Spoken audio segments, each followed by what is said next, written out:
کیا آپ جانتے ہیں کہ جدید سرجری کا باپ کوئی مغربی سائنسدان نہیں بلکہ ایک مسلمان طبیب تھا؟ کیا آپ نے کبھی سوچا کہ وہ آلات جو آج دنیا کے بہترین اسپتالوں میں استعمال ہو رہے ہیں، ان کی بنیاد کس نے رکھی؟ آج ہم بات کریں گے ایک ایسی شخصیت کی جسے تاریخ نے تو تسلیم کیا لیکن مسلمان اکثر بھول گئے ہیں۔ یہ ہیں ابو القاسم الزہراوی، اندلس کے وہ عظیم سائنسدان جنہوں نے میڈیکل سائنس کو نئی جہت دی۔ ابو القاسم الزہراوی 936 عیسوی میں اسپین کے شہر الزہرہ میں پیدا ہوئے، جو اس وقت خلافت قرطبہ کا ایک علمی و ثقافتی مرکز تھا۔ یہ وہ دور تھا جب یورپ تاریکی میں ڈوبا ہوا تھا، لیکن مسلمان دنیا میں علم و فنون کے چراغ روشن تھے۔ ان کے والد ایک اسکالر تھے جنہوں نے چھوٹی عمر سے ہی ابو القاسم کو قرآن، فقہ، ریاضی اور طب کی تعلیم دینی شروع کر دی۔ جلد ہی زہراوی کی ذہانت قرطبہ کے علمی حلقوں میں مشہور ہو گئی۔ انہوں نے طب کی تعلیم اس وقت کے عظیم ماہرین سے حاصل کی اور جلد ہی وہ قرطبہ کے اہم اسپتال میں خدمات انجام دینے لگے۔ انہوں نے محسوس کیا کہ طب میں صرف نظریاتی تعلیم کافی نہیں، عملی تربیت اور اوزاروں کی درستگی بھی اتنی ہی ضروری ہے۔ اسی سوچ نے انہیں جراحی کے میدان میں قدم رکھنے پر مجبور کیا۔ اس وقت تمام دعائیں یا تو کھانے کے ذریعے دی جاتی تھیں یا جلد پر لگائی جاتی تھیں، لیکن زہراوی نے پہلی بار یہ نظریہ پیش کیا کہ دوا اگر براہ راست خون میں دی جائے تو اس کا اثر فوری اور مؤثر ہوگا۔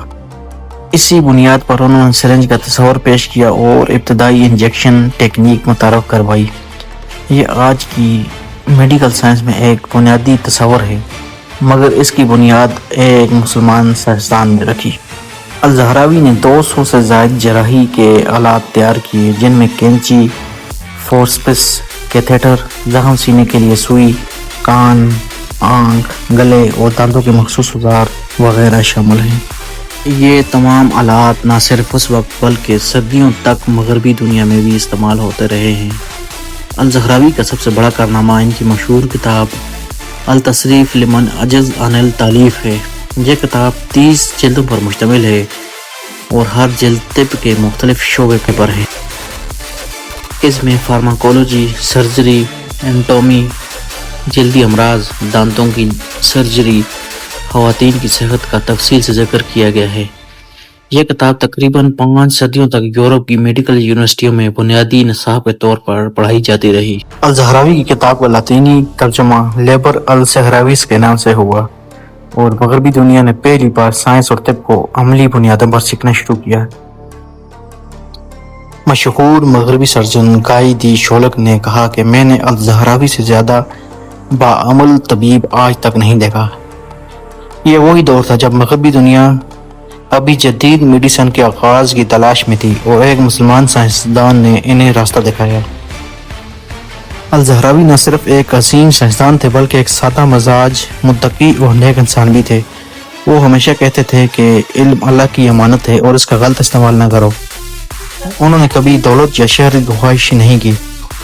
ان کا مقصد صرف انسانیت کی خدمت اور امت کی بہتری تھا۔